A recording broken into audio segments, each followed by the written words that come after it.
The sun dipped low over the jagged peaks of the Rocky Mountains, casting long shadows across the pine needle-strewn ground of Yellowstone National Park. It was late summer, the kind of evening where the air carried the crisp bite of impending autumn, mingling with the smoky scent of a crackling campfire. Jake Harlan, a 42-year-old high school history teacher from Denver, had pitched his tent here for the weekend, seeking a break from the grind of lesson plans and parent-teacher conferences. His wife, Sarah, a nurse with calloused hands from long shifts at the local hospital, sat beside him on a weathered log, stirring a pot of chili over the flames. Their two kids, 14-year-old Mia and 10-year-old Ethan, were off chasing fireflies near the edge of the clearing, their laughter echoing through the trees like a reminder of simpler times. Jake stretched his legs, his hiking boots scuffed from the day's trek along the Lamar Valley Trail. He'd always loved this place, the vastness of it, the way the wilderness stripped away the noise of city life. Sarah handed him a mug of hot cocoa, steam rising in lazy curls. "Think we'll see any wolves tonight?" she asked, her voice soft against the rustle of leaves. Jake chuckled, shaking his head. "With our luck, probably just more squirrels." But deep down, he hoped for something more, a glimpse of the wild that made these trips unforgettable. Before the story goes deeper, make sure to subscribe for more narratives like this. As dusk settled, the family gathered around the fire, roasting marshmallows on sticks whittled from nearby branches. Mia, with her braces glinting in the firelight, recounted a school drama about her best friend ditching her for a boy, while Ethan built a tower of graham crackers, his face smeared with chocolate. The campsite was a cozy bubble in the expansive forest, a green canvas tent flanked by a picnic table cluttered with maps and bug spray, coolers humming faintly from the truck parked nearby. Beyond the ring of lantern light, the woods thickened into an impenetrable wall of lodgepole pines and aspens, their leaves whispering secrets in the gentle breeze. Jake felt a rare peace here, far from the traffic jams of I-25 and the endless emails piling up on his phone, which he'd left on airplane mode. It started with a faint rustle, barely audible over the pop of embers. Sarah paused mid-story, tilting her head. "Did you hear that?" Jake listened, his fork hovering over his plate. Another sound, a soft, stuttering mew, like a kitten in distress, but wilder, more desperate. Ethan jumped up, eyes wide. "Maybe it's a bear cub." Mia rolled her eyes. "Bears don't mew, dummy." But Jake's instincts kicked in. He'd read the park ranger's warnings about wildlife encounters. He grabbed a flashlight from the table, its beam cutting through the twilight as he swept it toward the tree line. There, emerging from the underbrush like a ghost from the shadows, was a small form. No bigger than a house cat, it staggered into the open, its fur matted and dull, ribs stark against its sides. A lynx kitten. Canada lynx, Jake realized with a jolt, their tufted ears unmistakable even in the dim light. The cub's golden eyes gleamed with exhaustion, paws trembling as it collapsed just feet from the tent, shivering violently despite the mild evening air. Its sides heaved with shallow breaths, and a low, plaintive cry escaped its throat, raw and heartbreaking. Sarah gasped, covering her mouth. "Oh my God, look at it. It's starving." The kitten didn't flee, it couldn't. Instead, it lifted its head weakly, nostrils flaring at the scent of food wafting from their camp. Jake's heart twisted. Lynx weren't common sightings in Yellowstone, more elusive than wolves, their populations fragile from habitat loss and harsh winters. This one was alone, no mother in sight, which meant trouble. Predators or starvation. Either way, it was a death sentence out here. Mia edged closer, her phone forgotten in her pocket. "Dad, we have to help it." Ethan nodded furiously, but Jake held up a hand, caution warring with compassion. Park rules were clear. No feeding wildlife, no intervening. But this wasn't some bold raccoon raiding trash. This was a tiny, defenseless creature on the brink. He knelt slowly, keeping his distance, murmuring softly, "Easy there, little guy." The kitten's ears twitched, but it didn't move, too weak to bolt. Up close, Jake saw the extent of its suffering. Fleas dotting its pelt, a nasty scratch along one flank, probably from a failed hunt or a run-in with something bigger. Sarah fetched a tin of tuna from the cooler, her hands shaking as she opened it. "We can't just watch it die." Jake nodded, glancing at the darkening sky. Rangers wouldn't make rounds until morning, and by then it might be too late. He tore off a small piece of the fish, placing it on a flat rock a few feet away. The kitten's head snapped up, eyes locking on the offering. With agonizing slowness, it dragged itself forward, collapsing again after a few inches. The family watched in tense silence, the fire's warmth now feeling insufficient against the chill of the moment. Finally, after what seemed like an eternity, the cub reached the rock. Its tongue, rough and tentative, lapped at the tuna, tiny bites that grew more urgent. Relief washed over Jake, but it was short-lived. As the kitten ate, a distant howl pierced the night. Not a wolf, but something closer, perhaps a coyote drawn by the scent. The cub froze, ears flattening, its body tensing in primal fear. Jake's mind raced. They couldn't leave it here, exposed and vulnerable, but taking it in meant breaking rules, risking fines or worse. Sarah met his eyes, her expression fierce. "We're not abandoning it, Jake. Not tonight." The decision hung in the air as the stars began to prick the sky, the forest alive with unseen eyes. The kitten finished the tuna and curled into a shivering ball beside the tent, as if claiming sanctuary. Ethan whispered, "It's like it chose us." Mia stroked its ear from afar, tears in her eyes.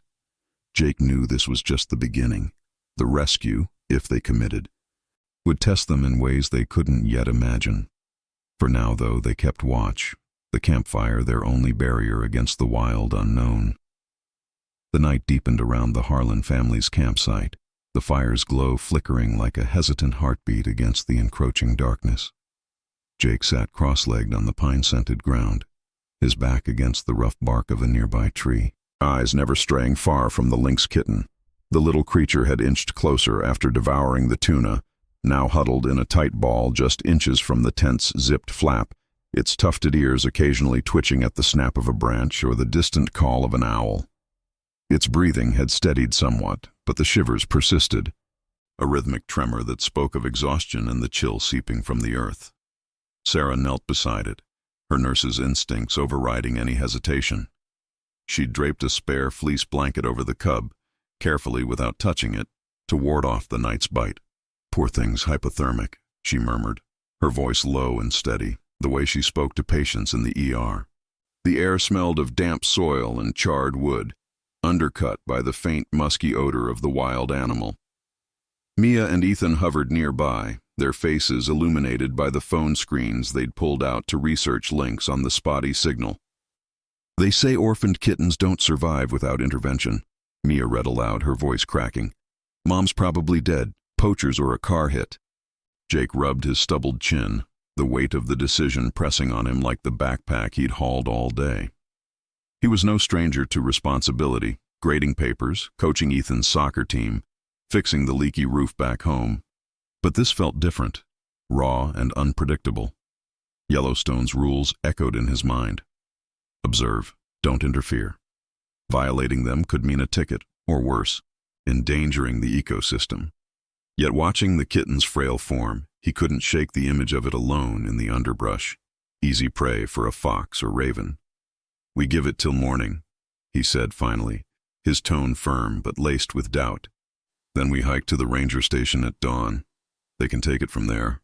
Ethan, his chocolate-smeared face serious beyond his years, nodded and fetched a shallow bowl from the picnic table, filling it with water from their purifier. He placed it near the blanket, far enough not to startle the cub. The kitten stirred, lifting its head with effort, and lapped at the water in tiny, grateful sips. A small victory, but it stirred something protective in the boy. "What if the rangers just let it go?" he asked. Glancing at his dad, Jake met his son's gaze, seeing the fear mirrored there. "They won't.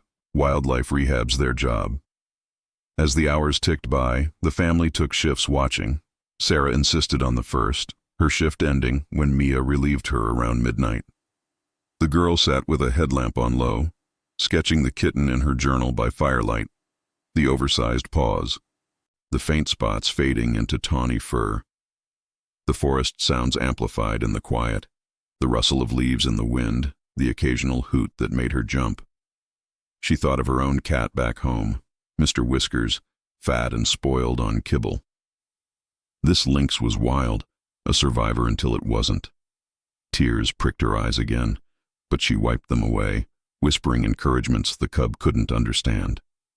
By 2 a.m., Jake took over, brewing weak coffee on the embers to stay alert. The kitten had dozed fitfully, but now it mewed softly, a sound that tugged at his chest. He checked his watch. Too early for the sun, but the eastern sky hinted at gray. Sarah stirred in the tent, emerging with a thermos of soup warmed over the coals. "Try this," she said, ladling a bit into a saucer and cooling it. They placed it near the cub, who sniffed cautiously before nibbling. The sight eased the knot in Jake's gut, but reality intruded with the crunch of tires on gravel, a patrol vehicle rumbling down the distant access road. "Hide it?" Sarah whispered urgently. Jake shook his head. "No, we're not poachers, just honest folks who found it." But his pulse quickened as headlights swept the tree line, then veered away. False alarm, but it underscored the risks. If word got out they'd fed it, accusations of habituating wildlife could follow. He paced the perimeter, flashlight in hand, ears straining for threats. A pair of eyes glowed briefly in the beam. Deer grazing unconcerned, but the earlier coyote howl lingered in his mind. Dawn broke slowly, painting the sky in muted pinks and golds over the Absaroka Range. The family packed with quiet efficiency, breaking camp while keeping the kitten in sight. It had gained a fraction of strength overnight, attempting to stand on wobbly legs before collapsing again. Ethan fashioned a makeshift carrier from an old backpack, lining it with the blanket. "We can carry it like this," he suggested, and Jake agreed, though reluctance gnawed at him. Touching it directly felt like crossing a line, but necessity won. As they loaded the truck, a beat-up Ford F-150 with Yellowstone stickers on the bumper, the cub let out a sharper cry, as if protesting the movement. Sarah gently scooped it up, wrapping it in the fleece. The kitten didn't resist. Too weak, its body warm against her arms for the first time. "Shh, it's okay," she cooed, sliding into the passenger seat with it cradled like a newborn. Mia and Ethan piled in the back, the truck's cab filling with the scent of pine and faint animal musk. The drive to the ranger station wound through misty meadows, bison herds dotting the landscape like ancient sentinels. Jake gripped the wheel, radio tuned to a country station playing low. Garth Brooks, a nod to Sarah's taste. Tension simmered. What if the rangers turned them away, or worse, sighted them? The station loomed ahead, a log cabin with an American flag snapping in the breeze, parked jeeps out front. Ranger Elena Vasquez, a no-nonsense woman in her 30s with a ponytail and a badge polished to a shine, met them at the door. She'd grown up in Bozeman, patrolled these trails for a decade, seen her share of well-meaning tourists.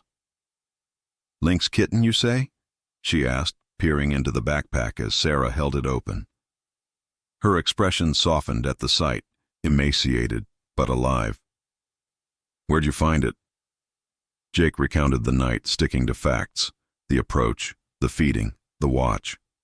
Vasquez nodded, jotting notes on a clipboard. "You did right bringing it in quick. Mother's likely gone. Poaching's up this season, or maybe a mountain lion got her. We'll assess it, get fluids, and check for injuries." Relief flooded the family, but she added a cautionary note. "Feeding was risky, but I get it. Just don't make a habit. These cats are solitary. Rehab's tough." Inside the station, the kitten underwent a gentle exam on a stainless table. Temperature taken, wounds cleaned with antiseptic. It hissed faintly but didn't fight, eyes half-lidded in exhaustion. Vasquez explained the plan. Transfer to a wildlife center in Bozeman for round-the-clock care. Possible release if it pulled through. "Survival odds are about 50-50, she said bluntly. "Starvation weakens 'em bad." As the Harlans watched from the doorway, the cub received its first real meal. A slurry of kitten formula via syringe. Mia squeezed Ethan's hand, hope flickering. But Jake caught Sarah's worried glance. They weren't out of the woods yet. The drive home loomed, the weekend cut short. But the bond formed in that campsite lingered, a quiet shift in their family dynamic. What started as a desperate plea in the night had become their story, one of fragile second chances in the heart of the wild. The Harlan family lingered in the ranger station's waiting area, a cramped room with faded posters of grizzlies and elk plastered on the wood-paneled walls. The scent of strong coffee mingled with the sharp tang of disinfectant, a far cry from the earthy freshness of their campsite. Jake paced near the window, peering out at the gravel lot where their truck sat, its hood still warm from the drive. Sarah held the backpack close on her lap, the faint rustle inside a reminder of the fragile life they'd carried here. Mia scrolled through her phone, searching for Lynx rehab stories, while Ethan doodled a cartoon version of the kitten on a napkin, complete with superhero cape. Ranger Vasquez emerged from the exam room after what felt like hours, wiping her hands on a towel. Her face was a mask of professional calm, but her eyes held a spark of guarded optimism. "It's stable for now," she said, leaning against the doorframe, dehydrated and underweight, about 3 pounds when it should be pushing 5 at that age. "We've got it on IV fluids and a warming pad. No broken bones, but that scratch on its flank is infected. Antibiotics should knock it out." She paused, glancing at the family. "You folks from Denver? That's a haulback. If you're heading out today, we'll keep you posted via email. Standard protocol." Sarah's grip tightened on the backpack strap. "Can we see it again before we go?" Vasquez nodded, leading them into the back where the kitten lay in a padded crate, a soft towel draped over its shivering form. The cub's eyes fluttered open at the sound of footsteps, golden slits fixing on them with wary recognition. It had perked up slightly, whiskers twitching as a tech administered the formula through a tube. The room hummed with the low whir of a humidifier, and charts on the wall detailed feeding schedules and weight logs, reminders that this was a system, not a fairy tale. Ethan pressed his face to the crate's mesh, whispering, "Hang in there, buddy." Jake felt a pang at his son's attachment. The boy had always been the soft-hearted one, bringing home every stray dog from the neighborhood, but this was different, wild, unpredictable.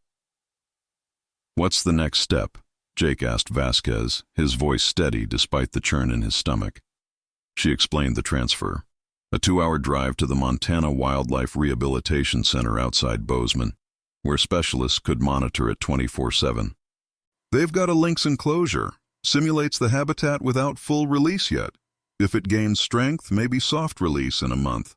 But orphans like this, it's a fight." As they drove away, the Absaroka peaks fading in the rear view, silence settled over the cab like a heavy blanket. The radio stayed off, the only sounds the hum of tires on asphalt and the occasional sigh from Sarah. Mia broke it first from the back seat. "We can't just leave it like that. What if it doesn't make it?" Ethan nodded, clutching his napkin drawing. Jake glanced at Sarah, who stared out at the passing sagebrush, her jaw set. "We'll check in," he said. "But we have lives back home. School starts Monday for you two." It was practical, the teacher in him speaking, but the words tasted hollow. The weekend's peace had shattered into something urgent, a thread pulling them back to the wild. Back in Denver, the routine crashed over them like a wave. Jake dove into syllabi for his American history class, the Civil War unit demanding maps and timelines. Sarah picked up extra shifts at the hospital, her mind wandering to the kitten during quiet moments in the ICU. The emails from the rehab center came sporadically. Day 1, weight up 0.5 pound, eating on its own. Day 3, a bout of diarrhea from the stress, meds adjusted. Mia pinned a photo Vasquez had sent, a blurry shot of the cub batting at a toy mouse in its enclosure, on her bulletin board, checking it obsessively between homework and volleyball practice. Ethan named it Shadow, inspired by its elusive nature, and begged to call the center daily. A week in, Jake suggested a road trip. "Just to see how it's doing," he told Sarah over dinner, spaghetti from a box, the kids arguing over the last meatball. She agreed, her eyes lighting up for the first time since Yellowstone. They left at dawn on a Saturday, the Ford loaded with snacks and a cooler of sandwiches. I-25 stretching north through golden aspen groves turning early autumn shades. The drive felt like an extension of their camping escape. Windows down, country tunes filling the air. Now Tim McGraw, Sarah's hand on Jake's knee. Ethan chattered about Lynx facts he'd Googled. Solitary hunters, expert climbers, prey like snowshoe hares vanishing in lean winters. The rehab center sat on the outskirts of Bozeman, a sprawling facility amid rolling hills dotted with cottonwoods, the Gallatin River murmuring nearby. Chain-link fences enclosed aviaries and pens, the air alive with bird calls and the earthy musk of animals. A volunteer, a college kid named Tyler with a beard and a clipboard, greeted them at the gate. "Shadow's doing better than expected," he said, leading them past a fox recovering from mange. "Gained a pound this week. Still skittish, but he's starting to play fight with a stuffed toy. Good sign for socialization." In the Lynx pen, a chain of interconnected enclosures mimicking rocky outcrops and dense brush, Shadow perched on a log shelf. No longer the starving wraith from the campsite, he was sleeker, fur fluffing out as he groomed a paw. His eyes, sharp now, tracked their approach through the viewing window. Mia gasped, pressing her palm to the glass. "Look at him. He's okay." The cub tilted its head, ears tufted like exclamation points, then leaped down to prowl the undergrowth, pausing to sniff the air as if remembering their scent. Tyler explained the routine. Raw meat diets, enrichment puzzles to mimic hunting, gradual exposure to sights and sounds of the wild. Release isn't guaranteed. Poaching pressures mean some stay in sanctuaries. But he's young. If he hits 5 pounds by October, we might track him post-release. Jake nodded, absorbing it all, the realism grounding his earlier idealism. This wasn't ownership, it was stewardship, a hand extended then withdrawn. As they watched Shadow pounce on a hidden treat, tension eased from Sarah's shoulders. "We gave it a shot," she said softly to Jake. But Ethan frowned, kicking at a pebble outside. What if he forgets us? The question hung, stirring unease. On the drive home, the high of the visit faded into what-ifs. Mia texted friends about the trip, turning it into a story for social media, while Jake pondered the bigger picture. Climate shifts shrinking lynx habitats, human sprawl encroaching on the Lamar Valley. Their act of kindness rippled outward, a reminder of fragility in a world that didn't always bend to compassion. That night, back in their suburban split level on Elm Street, the family gathered in the living room. Rain pattered against the windows, a stark contrast to the mountain clarity. Sarah lit candles on the coffee table, a ritual from their camping nights. Ethan unrolled his drawing of Shadow, now colored with markers, bold lines capturing the cub's spirit. To second chances, Jake toasted with hot cider, clinking mugs. Laughter returned, tentative but real, as Mia recounted Tyler's fox story. Yet beneath it, a quiet resolve formed. They'd follow Shadow's journey, whatever it brought. The wild had chosen them that night by the tent, and in turn, they'd become its reluctant guardians, forever changed by a kitten's desperate approach.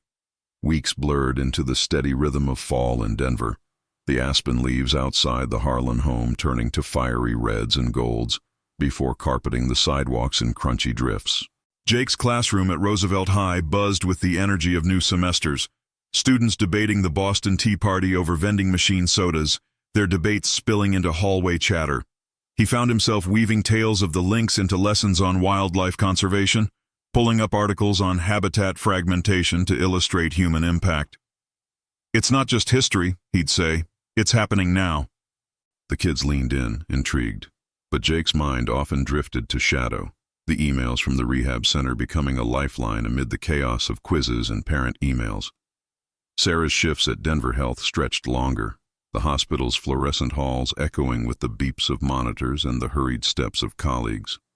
During breaks in the break room, she'd sip lukewarm coffee and scroll through updates on her phone. Shadow's weight climbing to 4 pounds, his first successful pounce on a live mouse during enrichment training.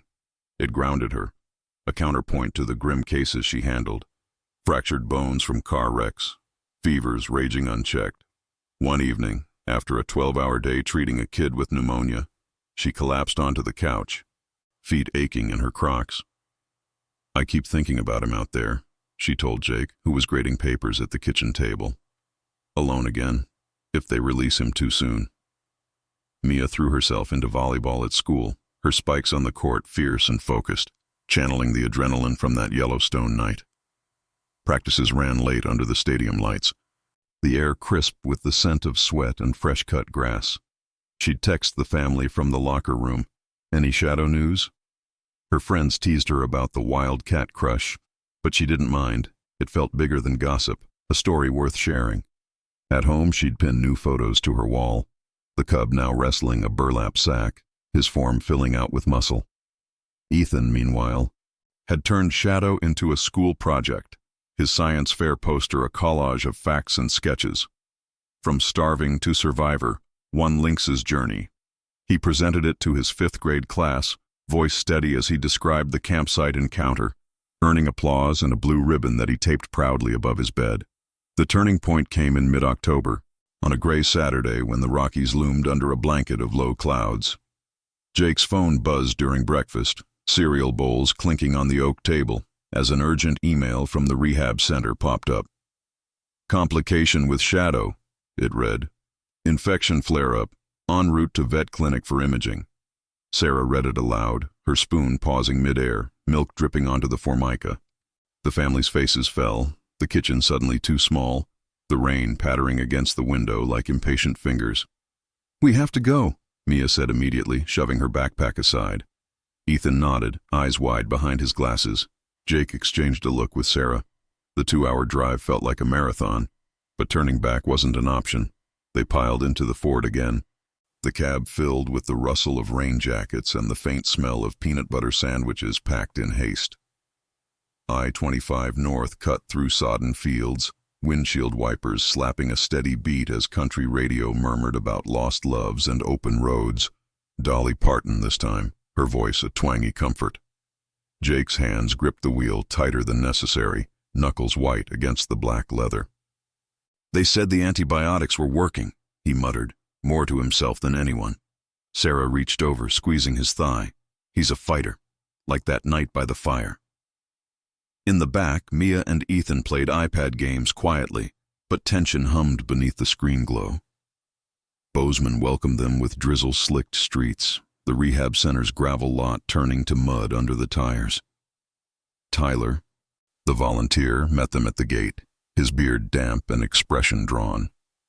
"It's the flank wound," he explained, leading them through the now familiar paths lined with rustling enclosures. The air carried the metallic tang of wet earth and animal feed, a fox yipping from afar. Infection spread to the muscle. Abscess formed. "They're draining it today at the clinic next door. Vasquez is overseeing." Jake's stomach nodded. He'd read about secondary infections in wildlife, how they could turn fatal fast in weakened animals.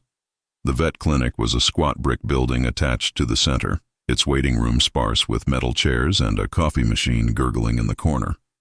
Ranger Vasquez arrived shortly after, her uniform crisp despite the weather, ponytail frizzing slightly. She shook their hands, her grip firm. "Appreciate you coming up. Shadow's sedated now. X-rays showed no abscess in the bone, thank God, but he's got a fever. IV antibiotics round the clock."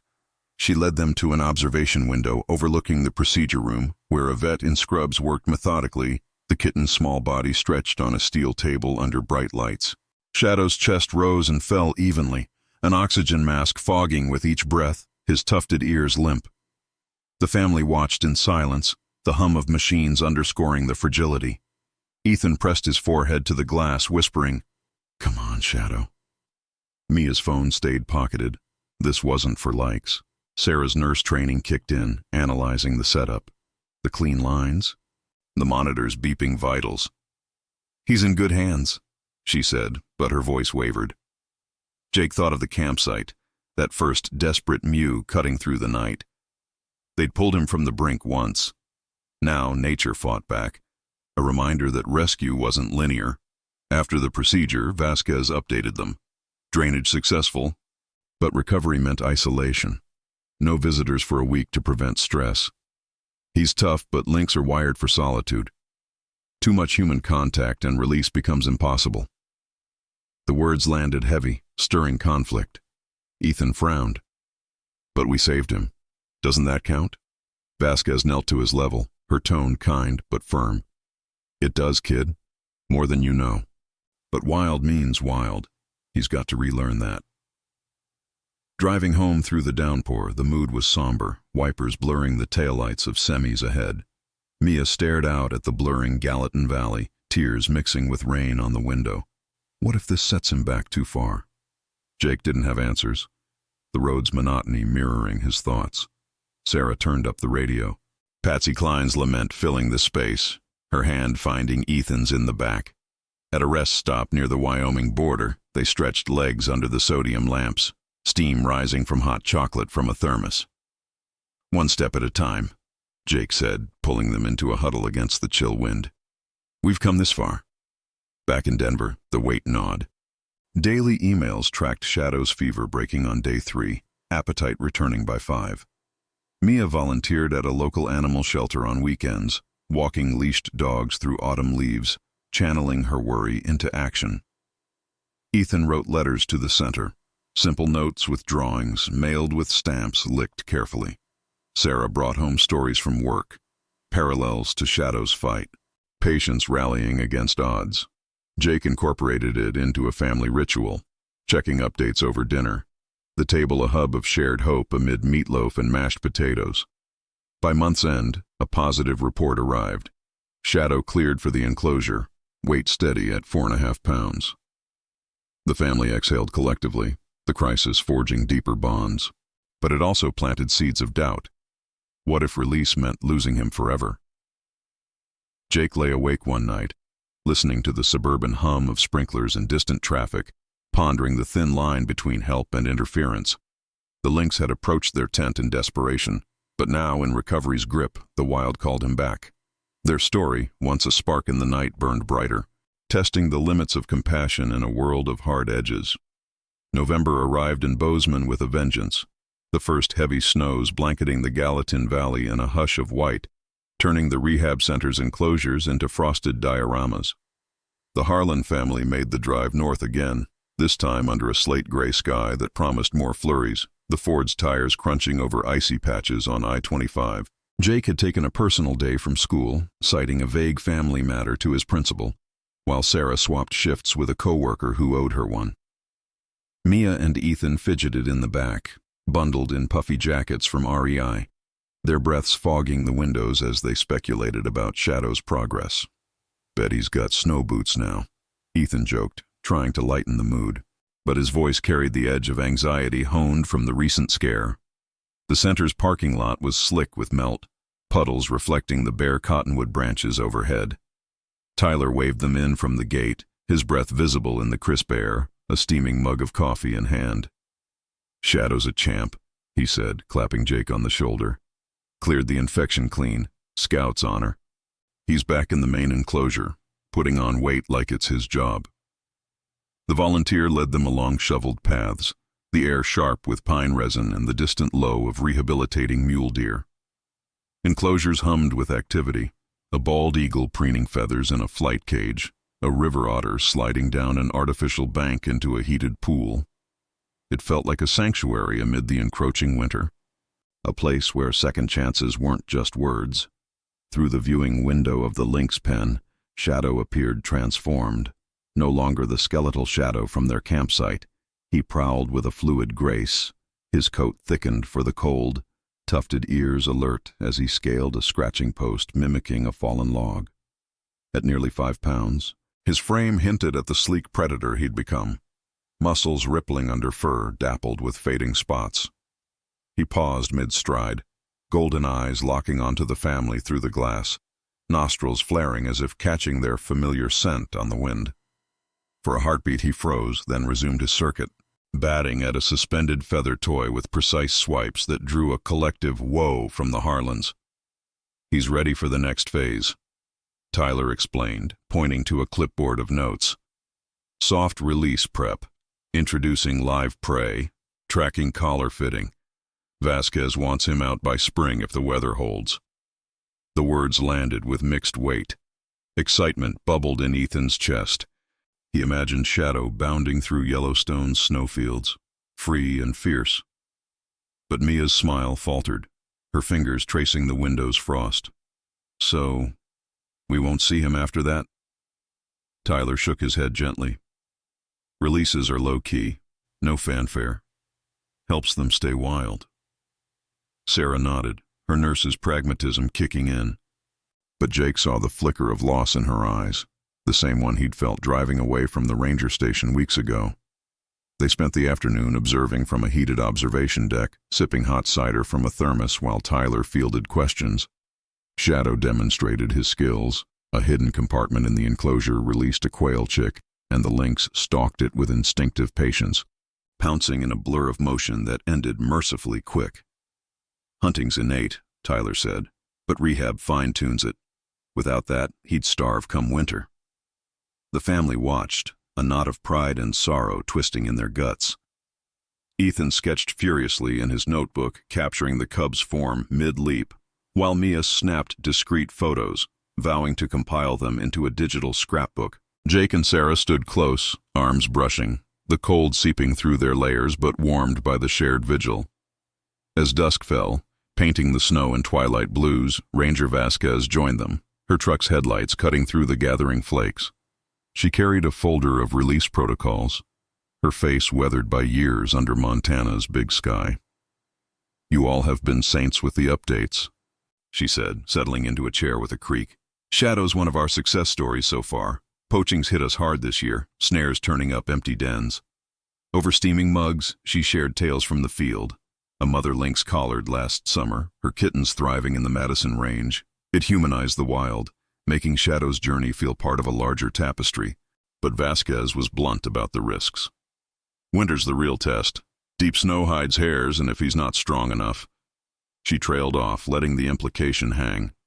The drive home stretched longer in the dark, snow flurries dancing in the beams like hesitant fireflies.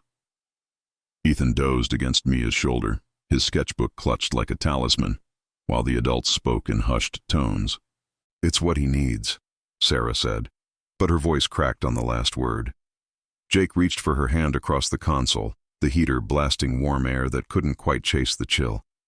Denver greeted them with slushy streets and the glow of holiday lights already twinkling on ranch-style homes, a reminder of normalcy. But the Harlan house felt altered. Shadow's photos lined the fridge door now, alongside school calendars and grocery lists. The following weeks tested their resolve. School holidays loomed, but Jake buried himself in lesson plans for a unit on environmental policy, channeling the experience into something tangible. Students pored over maps of protected lands, debating expansion versus conservation, and Jake's passion ignited debates that spilled into after-school clubs. Sarah, meanwhile, joined a hospital volunteer group aiding wildlife victims from urban sprawl, raccoons hit by cars, birds tangled in fishing line. It was her way of extending the compassion, hands steady as she splinted a fractured owl wing. Mia's volleyball team adopted a fundraiser, selling cookies for a local habitat trust, her spikes on the court fiercer, fueled by the cub's unyielding spirit. Ethan wrote Shadow into his holiday stories for English class, tales of a lynx hero navigating snowy quests, earning gold stars and his teacher's quiet praise. Yet doubt crept in during quiet moments. An email in early December detailed Shadow's collar fitting, a lightweight GPS band for post-release monitoring, no bigger than a watch. "He's adapting well," it read, but showing stress around handlers. Solitude suits him. The family gathered around the laptop in the living room, Christmas tree lights casting a warm glow on their faces. "He's pulling away," Mia whispered, scrolling through attached photos of the now 6-month-old lynx, his form lean and powerful against a snowy backdrop. Ethan hugged his knees. "But he knows us, right? From the tent." Jake closed the laptop gently. "He does, and that's enough." The real tension built over New Year's, when a storm system dumped 2 feet on the Rockies, delaying a routine check at the center. Updates trickled in. Shadow burrowed successfully, his insulated den holding steady at 40 degrees. But a follow-up vet visit revealed a minor paw injury, likely from roughhousing in the snow. nothing broken but enough to warrant rest. Sarah's worry spiked. She paced the kitchen during a video call with Tyler, her scrubs still on from an overnight shift. "Keep us in the loop," she insisted, voice firm. Jake watched from the doorway, coffee mug in hand, the scent of fresh-baked cinnamon rolls from Ethan's attempt at breakfast filling the air. It was a small crisis, but it echoed the infection scare, reminding them that nature didn't bend easily. By mid-January, clarity emerged. Vasquez called personally, her voice crackling over the line from Bozeman. Green light for soft release in March, tracking sites set in the Lamar Valley, near where you found him. The news washed over the family like spring thaw. They planned a final visit, packing the Ford with resolve. The drive north revealed a landscape reborn. Snow-capped peaks gleaming under a rare blue sky, bison plowing through drifts like living tanks. At the center, Shadow awaited in a transfer crate, sedated lightly for the collar check. Up close through the bars, his eyes held a wild glint, less the pleading gaze from Yellowstone and more the untamed stare of his kind. Watching him loaded into Vasquez's truck for the Valley Acclimation Pen, tears finally broke free. Mia's silent streams, Ethan's sniffles masked as sniffles from the cold. Sarah hugged them close, Jake's arm around her waist, the group a tight knot against the wind. "We did this," he murmured, "from starving to survivor." As the truck rumbled away, kicking up snow, a chapter closed. But the bond lingered, etched in the winter silence. Back home, the Harlans turned to anticipation, checking the tracking app Vasquez shared, pings marking Shadow's first steps toward freedom. The wild had given them a gift that night by the tent, a reminder that compassion could bridge worlds, even as it let go. March crept in on the heels of a reluctant thaw, the Rocky Mountains shedding their winter shroud in fits and starts. Patches of mud scarred the meadows along the Lamar Valley, where bison lumbered through melting snowbanks, their grunts echoing like ancient complaints against the changing season.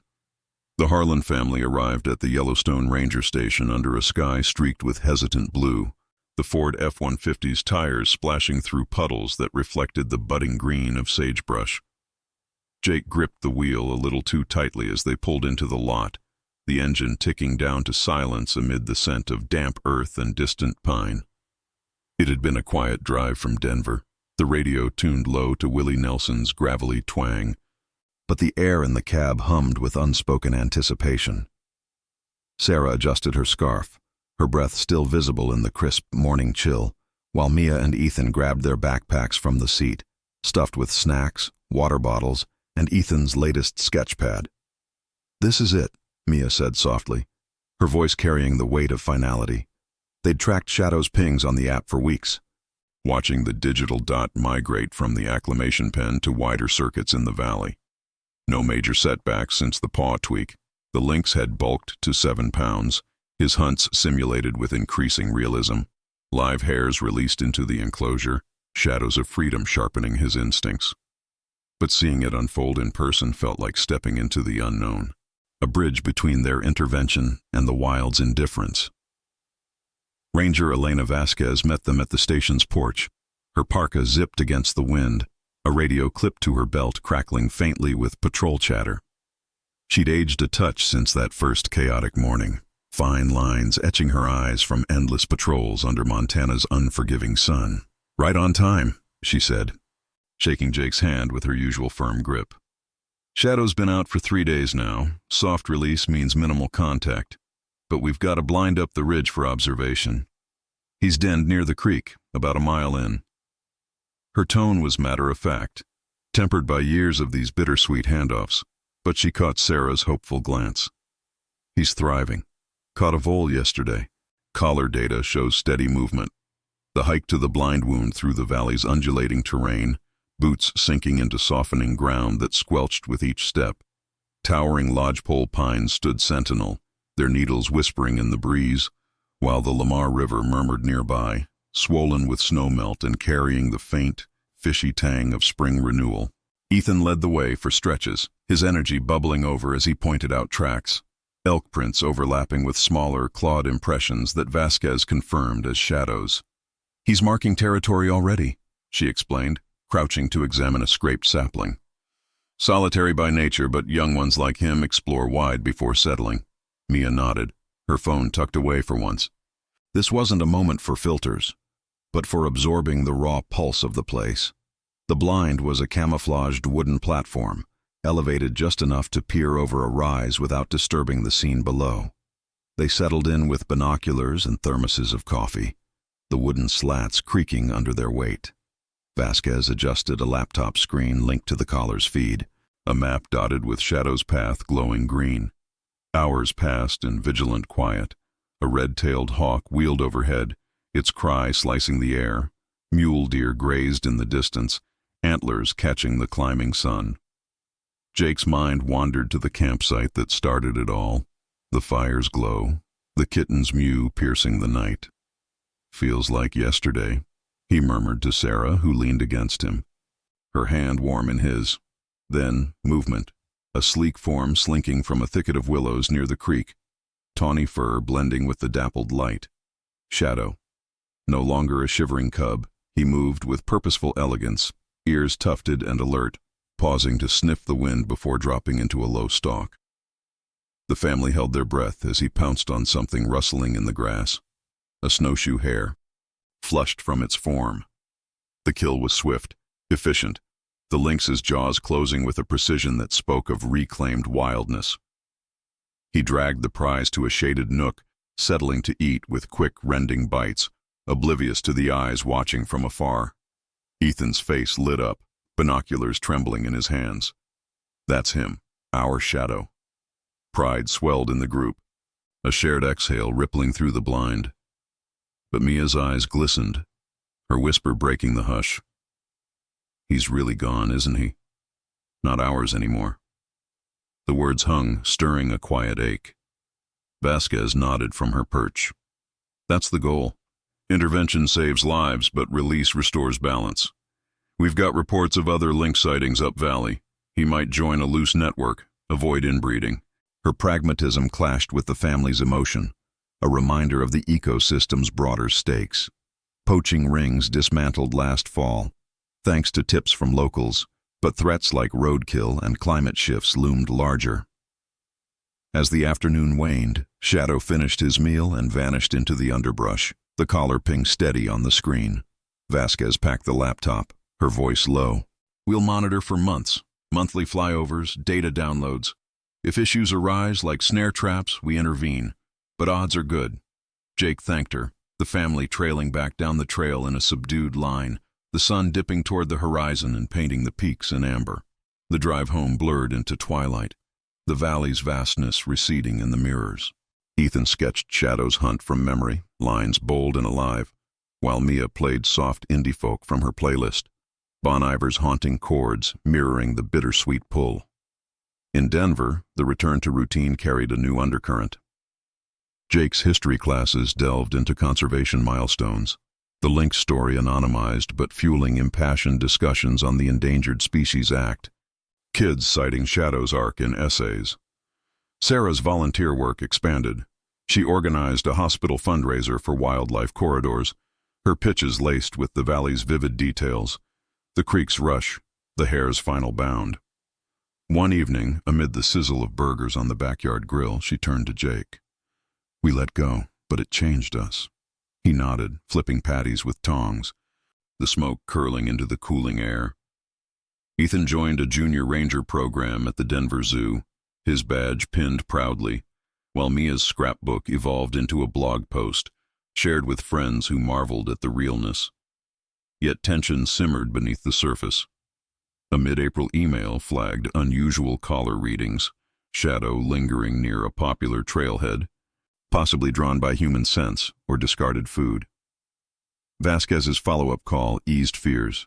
Curiosity, not habituation, will haze him if needed. The incident sparked family debates over dinner, tacos from a kit, salsa sharp on their tongues. What if people scare him off course? Mia worried, fork paused midair. Ethan countered with optimism, but Jake saw the cracks. Their rescue, noble as it was, rippled into unknowns. Sarah mediated, her voice steady. "We trusted the process. Now we trust him. By May, the pings stabilized, Shadow's range expanding into the park's heart, crossings over ridges, hunts in moonlit meadows relayed via satellite bursts.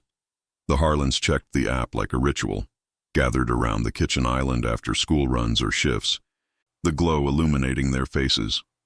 One night, a rare video clip arrived. Shadow silhouetted against a full moon, leaping a log with effortless power. Tears came unbidden. Mia's quiet sobs, Ethan's awed silence. Jake pulled them close, Sarah's arms encircling the huddle. "From that tent to this," he said. "We gave him wings." The summer heat baked Denver's streets, but in their hearts, the cool shadow of the Rockies lingered, a testament to fragile bonds forged in the wild. Shadow's journey pressed on, a quiet triumph amid the park's endless rhythm, leaving the family forever attuned to the whispers of the untamed world. Summer stretched languidly over Denver, the relentless sun turning the Harlan family's backyard into a haze of shimmering heat waves rising from the cracked patio stones. Jake fired up the grill on a Sunday afternoon, the sizzle of ribeye steaks mingling with the sharp tang of charcoal and the distant hum of lawnmowers from neighboring yards on Elm Street. Sarah arranged a pitcher of iced tea on the picnic table, condensation beating on the glass like tiny jewels, while Mia and Ethan chased a frisbee across the grass, their laughter cutting through the sticky air. It had been nearly a year since that fateful night in Yellowstone, the Lynx kitten's desperate approach now woven into the fabric of their lives like an old, cherished photograph tucked in a drawer. The updates on Shadow had become sporadic, the rehab center's emails tapering off as his collar data painted a picture of steady independence. He'd claimed a territory spanning 10 square miles in the Lamar Valley, his pings showing nocturnal hunts under starlit skies, hares, voles, even a young marmot snatched from a rocky crevice. Vasquez's last report, sent in late June, described him as robust and elusive, with no signs of human habituation. The family had pored over it during a backyard barbecue much like this one, the grill's smoke curling toward the deepening twilight as Ethan traced Shadow's routes on a printed map, his finger lingering on the creek where they'd first spotted him. But normalcy carried its own undercurrents of tension. Jake's classroom at Roosevelt High had transformed. His history lessons now bled into environmental ethics, drawing crowds of students who lingered after the bell to discuss poaching laws and habitat corridors. One afternoon, as he wiped chalk dust from his hands in the empty room, a colleague had pulled him aside. "Heard about your Lynx saga. Kids are obsessed. You thinking TED Talk?" Jake chuckled it off, but the idea nagged. A quiet revelation that their story could ripple beyond family dinners. At home, he'd started a blog, anonymous posts chronicling the rescue without specifics, amassing a small following of wildlife enthusiasts who shared their own tales of compassion in the wild. Sarah's shifts at Denver Health felt lighter these days, her volunteer work with the Wildlife Fund blooming into a part-time role coordinating urban rescues, owls freed from storm drains, coyotes relocated from subdivisions. During a rare quiet lunch in the hospital cafeteria, amid the clatter of trays and the murmur of pagers, she'd confided in a fellow nurse about Shadow. "It reminds you why we fight, for the ones who can't speak." The words had stirred something deeper, a conflict resolved in her chest. The helplessness of her ER battles mirrored the wild's unpredictability, but interventions, small as they were, tipped the scales. One evening, as she bandaged a child's scraped knee in the kitchen, Ethan tumbling off his bike, she caught Jake watching her with that familiar pride, the bond they'd forged in the Rockies now the steady pulse of their marriage. Mia's volleyball season had ended with a championship win, her final spike sealing the victory under the floodlights of the high school gym, the crowd's roar echoing like thunder in the valley. But off the court, she'd channeled the adrenaline into advocacy, starting a school club for conservation, fundraisers for Yellowstone donations, guest speakers from the National Park Service. Her blog post about Shadow had gone semi-viral on a teen eco forum, comments flooding in from kids across the country. This gives me hope. Yet in quieter moments, like scrolling through old campsite photos on her phone while sprawled on her bed, doubt crept in. What if we messed him up? She'd asked the family one night over pizza. greasy slices from the local joint, boxes open on the coffee table. Ethan, now 11 and sporting a fresh buzz cut, shook his head fiercely. Nah, we gave him a head start. He's out there kicking butt. Ethan's Junior Ranger badge had evolved into a full obsession. Weekends found him volunteering at the Denver Zoo, guiding tours past the big cats with facts about lynx habitats, his voice gaining confidence amid the zoo's earthy scents and echoing roars. School projects built on Shadow's story, a diorama of the Lamar Valley for the science fair, complete with LED-lit trails mimicking the collar pings. But the boy carried a private ache, revealed one rainy afternoon when he cornered Jake in the garage, amid the clutter of tools and camping gear. Dad, what if he gets hurt? Like for real? Jake knelt, wiping grease from his hands on a rag, and pulled his son into a hug. We can't control it, bud, but we gave him tools to fight. That's more than most get. The words hung heavy, a turning point in Ethan's wide-eyed world, teaching him the sharp edge of letting go. As August waned, a final email arrived like an unexpected postcard. Vasquez wrote from Bozeman, her tone warm amid the professional brevity. Shadow's collar battery was fading, but data showed him thriving. Mating calls detected in spring, suggesting a potential litter. No injuries, territory secure. Your intervention saved more than one life, she noted, attaching a satellite image of his range. A green swath etched into the park's vastness. The family gathered in the living room that evening, the air conditioner humming against the heat, windows open to the chorus of crickets. They pored over the map, fingers tracing paths that led away from their campsite into the unknown. Laughter bubbled up as Ethan mimicked Shadow's prowl, Mia snapping a photo of the moment. Jake met Sarah's eyes across the room, a silent acknowledgement.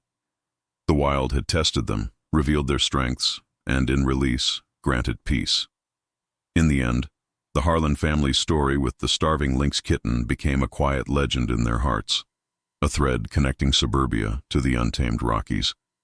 Jake archived his blog with a final post. Sarah planned a fall camping trip sans rescues, and the kids carried forward with eyes turned to the horizon. Shadow roamed free, his legacy a whisper in the windswept pines, proving that one act of kindness could echo through seasons. Leave a comment sharing what you thought about this story.